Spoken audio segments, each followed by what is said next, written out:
Bonjour. Que diriez-vous d'avoir une stratégie qui soit simple à mettre en place, il n'y a pas besoin de réfléchir, d'analyser, etc.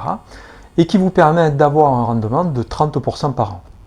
Eh bien, c'est ce que je vous propose de découvrir dans cette vidéo. Je vais vous expliquer en fait tous les paramètres qui vont vous permettre de mettre en place ce type de stratégie et donc de pouvoir en profiter. Bienvenue donc sur Option Trading Tool, qui est une chaîne spécialisée dans le trading sur options et qui a pour but de vous aider à utiliser ces produits dans les meilleures conditions. Je suis Patrick, je suis développeur informatique et trader indépendant depuis plus de 10 ans et je me suis spécialisé dans le trading sur les options. Il y a plusieurs semaines de cela, je vous avais présenté dans des vidéos des stratégies qu'il était très facile de mettre en œuvre puisqu'en fait il n'y avait pas besoin d'avoir fait soit des études fondamentales ou bien alors d'avoir fait une analyse technique sur le support qu'on s'apprêtait à vouloir trader. Il y avait des stratégies d'options qui permettaient en fait de manière tout à fait mécanique d'ouvrir des opérations, c'est-à-dire qu'une fois que l'opération précédente était clôturée, on en ouvrait une par la suite et ainsi on pouvait grâce à ça générer assez facilement des rendements plutôt intéressants. Et là, en l'occurrence, celui que je vous propose de découvrir aujourd'hui en termes de rendement, c'est 30% par an. Alors bien sûr, la première des mises en garde, c'est que ce que je vais vous présenter là, ça n'est pas une proposition d'achat, ça n'est pas une incitation à vouloir trader ce type d'opération. Et également, ce que je vous invite à faire également, c'est pas de me croire sur parole et de suite de mettre en application cette stratégie. Il est évidemment préférable de l'analyser, d'essayer de la tester avec par exemple un compte en démo que vous aurez et ainsi de voir si vous êtes à l'aise avec ce type de stratégie, si vous êtes en mesure de l'opérer, de la comprendre, de la gérer aussi bien en termes de profit, mais également et surtout en termes de pertes, puisque la première des choses qu'il est important de savoir faire en trading, c'est de savoir gérer ses pertes. Eh bien c'est parti, regardons maintenant quelle est cette stratégie et comment vous allez pouvoir la mettre en œuvre sur les marchés.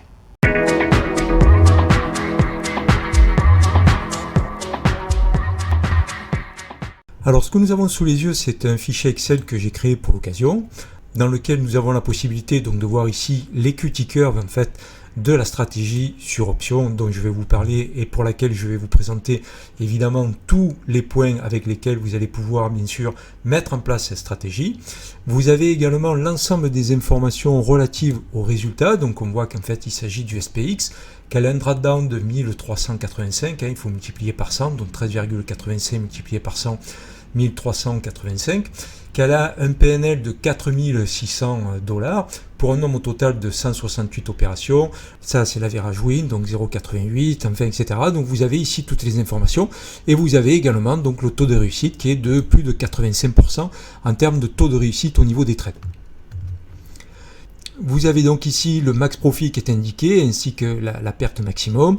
Donc on voit que pour chacune des opérations qui ont été ouvertes, on a à peu près 1,3 multiplié par 100, donc 130 $ de gain potentiel maximum par trade. Mais je vous expliquerai les critères. Il y a une prise de position sur un take profit de 70%. Donc on n'ira pas chercher les 130 $, on ira chercher 70% des 130 $. Au niveau du max loss, on est à 1365 $, à 1300, 1370, enfin on est autour de 1300, 1400 $. C'est la perte max que l'on a sur chacune des opérations qu'on va ouvrir et c'est donc le capital que va nous demander le broker pour pouvoir ouvrir le trade. Mais on ne va pas aller jusqu'à ce niveau-là de perte. On a un stop loss qui est de 200%.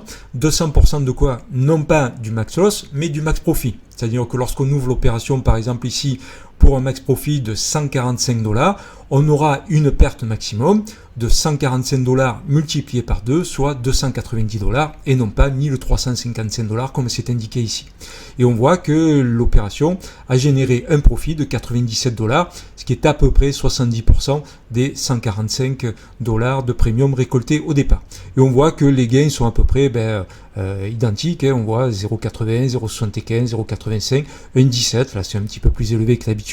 On voit qu'on a une perte donc là de 3,15, soit 315 $ au lieu des 270 qu'on aurait dû avoir. Donc on a 45 $ de plus que le stop loss, mais ça c'est dû au fait qu'en fait, dans la mesure où je n'ai pas les datas intraday, je n'ai que les datas de fin de journée. Évidemment, s'il y a un gap entre le moment de la clôture et le lendemain et qu'on termine effectivement plus bas le lendemain de la clôture, eh bien forcément on va avoir une perte un peu plus élevée. Donc on peut avoir et on va avoir, dans la mesure où le backtest est fait de cette façon-là, des pertes plus élevées que les 200%. Ça c'est une certitude.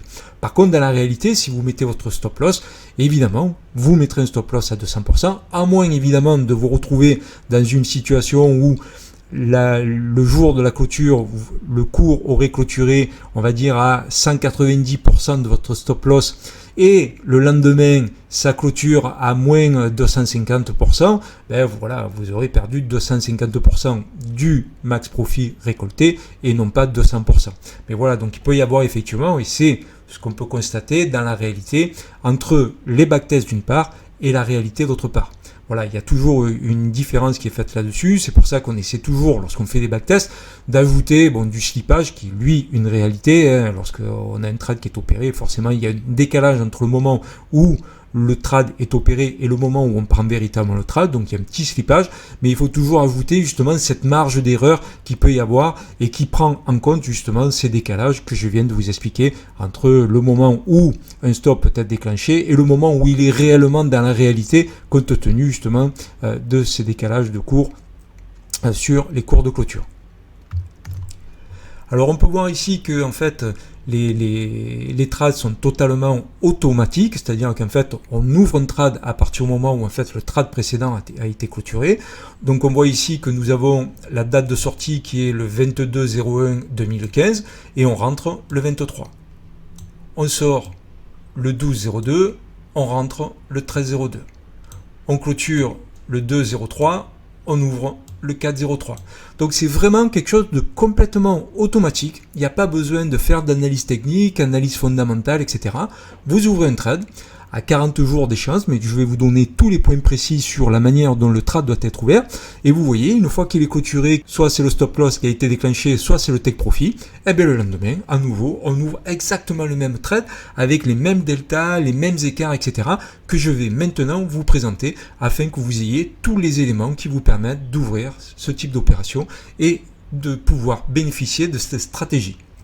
Donc, un autre point avant d'aller plus loin, on voit qu'en fait cette stratégie a donc généré, c'est-à-dire pour un capital demandé de 1385 $, elle a donc généré 46,2, soit 4600 $, et les backtests ont été faits sur 10 ans, on a vu, c'est depuis 2015, donc soit plus de 330%, soit 30% de retour par an, puisque, bien sûr, ma stratégie ne fait pas de recapitalisation, c'est-à-dire chaque fois que le trade gagne, je n'ajoute pas ce capital pour essayer d'augmenter au fur et à mesure de l'évolution de la stratégie. Je ne prends pas 2 contrats, puis 3, etc. Je reste toujours sur un seul contrat d'ouvert et donc il n'y a pas de recapitalisation. Donc on est bien sur du 330% sur 10 ans, soit 30% par an. Alors comment est-ce qu'on ouvre ce type de stratégie ? Eh bien, nous allons systématiquement ouvrir un trade à 40 jours de DTE, donc ça peut être 45, ça peut être 50, mais c'est toujours autour de 45. Ensuite, on va ouvrir une stratégie sur option qui s'appelle un put broken wings, qui consiste à vendre 2 puts de delta 15. Et pour protéger la vente de ces 2 puts, nous allons acheter un put 5 points au-dessus des 2 puts que nous avons vendus, et nous allons acheter également un put 20 points en dessous des 2 puts que nous avons vendus. Ainsi, la vente de nos 2 puts est parfaitement protégée. C'est donc la raison pour laquelle nous avons une perte maximum qui va se trouver autour de à peu près 1380 $ comme on l'a déjà vu. Donc ça n'ira jamais au-delà puisque c'est totalement protégé. Donc une fois que vous avez ouvert le trade, vous mettez un TP à 70% du montant du premium récolté. Donc si vous avez récolté, on va dire 2 $ de premium, ça veut dire que vous allez vous sortir du trade dès que vous aurez gagné 140 $ sur l'opération. Et vous allez sortir de l'autre côté, à savoir si vous êtes en perte, dès que vous allez atteindre 200% du premium récolté. Donc si on avait récolté 2 $, eh bien nous allons sortir dès que 400 $ de perte auront été atteints. Voilà, c'est tout ce qu'il y a à faire. Une fois que vous êtes sorti du trade, vous ouvrez à nouveau un trade, toujours pareil, on vend 2 puts delta 15 à 45 jours d'échéance, enfin, etc. Et c'est la seule chose qu'il y a à faire, et on fait ça sur le SPX. Alors en allant sur ce site qui est Option Strat, nous allons avoir la possibilité de monter cette stratégie et ainsi de voir quels vont être à la fois le max profit, la perte max, etc. Donc on voit que j'ai pris l'échéance donc au 20 juin qui nous amène donc à avoir une DTE de 50 jours. Nous avons donc bien vendu 2 puts, on voit le chiffre 2 ici, donc on a bien vendu 2 puts de delta 15, c'est indiqué ici, donc 0,15, c'est toujours indiqué à la décimale, mais c'est delta 15. Ensuite, pour nous protéger, nous avons acheté donc un put au-dessus des 2 puts que nous avons vendus, donc 5 points au-dessus, comme je vous l'ai dit, donc soit 5090. Et ensuite, de l'autre côté, pour se protéger également, nous achetons un put 20 points en dessous des 5085, soit 5065. On voit donc que nous avons ici cette zone de gain qui est indiquée donc par la ligne verte que nous avons ici. On a donc bien ce gain maximum de 155 $. Donc on a effectivement un max profit qui nous est indiqué à 655, mais pour avoir les 655 $, il faut terminer au niveau des 2 puts que nous avons vendus, soit à 5085. Ce qui est évidemment la probabilité la plus petite, on dira, parce qu'il faut vraiment terminer à ce niveau-là. Bon, voilà, si on est à 5086, on ne gagnera pas 655, on va gagner 555, quelque chose dans ces eaux-là. Mais disons que on va véritablement se focaliser sur la plus grande probabilité, à savoir de gagner les 70% des 155 $ qui nous sont présentés ici. Et on voit que la stratégie perd à partir du moment où le SPX a perdu plus de 8,8%.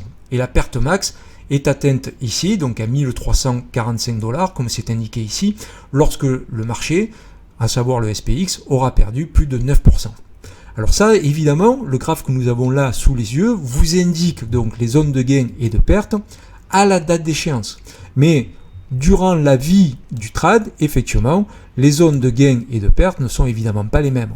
Donc on voit que la stratégie des moins 3,2% commence à perdre. Mais on voit qu'on est à peine à 72 $ de perte, alors que là, dans ce cadre-là, puisqu'on a 200% des 155, on peut aller jusqu'à 300 $ de perte. Donc on voit qu'il faut quand même que le marché baisse beaucoup. Alors ça, il faut également mener un bémol, ce sont des simulations théoriques, puisque la plateforme n'a pas les cours de demain, après-demain, etc.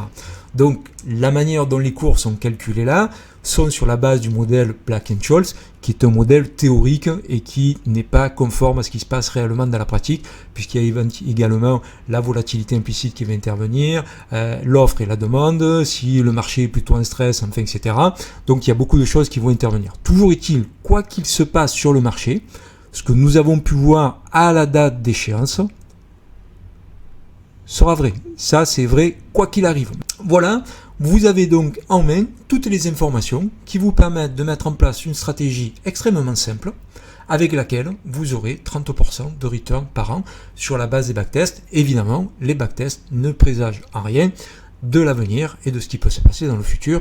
Les choses peuvent tout à fait changer, mais en tout cas, sur 10 ans d'historique, on peut commencer quand même à avoir une certaine probabilité d'avoir une stratégie qui est quand même robuste, puisque si on modifie quelques paramètres en fait de la stratégie reste gagnante. Ce qui est une manière de voir si effectivement une stratégie est robuste, c'est de modifier un petit peu les paramètres de la stratégie qui gagne pour voir si le simple delta d'un paramètre change fondamentalement la stratégie. Si c'est le cas, c'est qu'il y a peu de chances que cette stratégie soit robuste. Par contre, si vous augmentez le slippage, vous modifiez le taux de commission, vous modifiez un paramètre, au lieu de prendre 70%, vous prenez peut-être 60% ou vous prenez 75%, etc. Et si vous voyez qu'en modifiant à peine un petit peu un des paramètres, fondamentalement les profits changent, le drawdown augmente considérablement, etc. Là, vous pouvez être à peu près certain que vous avez une stratégie qui n'est pas très robuste. Merci d'avoir donc suivi cette vidéo jusqu'au bout. J'espère évidemment qu'elle vous aura plu. Et si vous avez bien sûr des questions ou des commentaires concernant la stratégie, parce qu'il y a des points que vous souhaiteriez voir clarifiés, parce que je n'ai pas été suffisamment clair sur ces points, n'hésitez pas à poser vos questions en commentaire. Je me ferai évidemment un plaisir d'y répondre. Si vous souhaitez également pouvoir profiter d'autres types de stratégies de ce type, j'ai développé un outil sur la base de backtests qui ont été réalisés pareil sur 10 ans d'historique, qui envoient directement dans votre boîte email les opérations de trading et ainsi vous pourrez mettre à profit ces opportunités.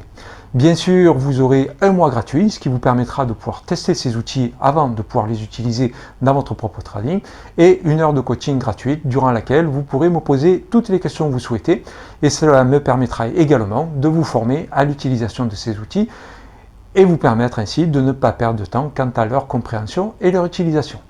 Si vous n'êtes pas familier avec les options et que vous souhaitez vous former aux options, vous avez également en description un lien qui vous permettra de souscrire à la formation que je propose. Et dans le cadre de cette formation, vous aurez à l'issue de la formation, pour ne pas être laissé, je dirais, seul avec une formation entre les mains, vous avez également d'une part 4 heures de coaching durant la formation, mais également un accès à 6 mois gratuits aux outils que je propose, de sorte à pouvoir avoir des opportunités de trading qui vous seront proposées à l'issue de votre formation. À nouveau, merci d'avoir suivi cette vidéo jusqu'au bout et quant à moi, je vous dis, en tout cas je l'espère, à très bientôt.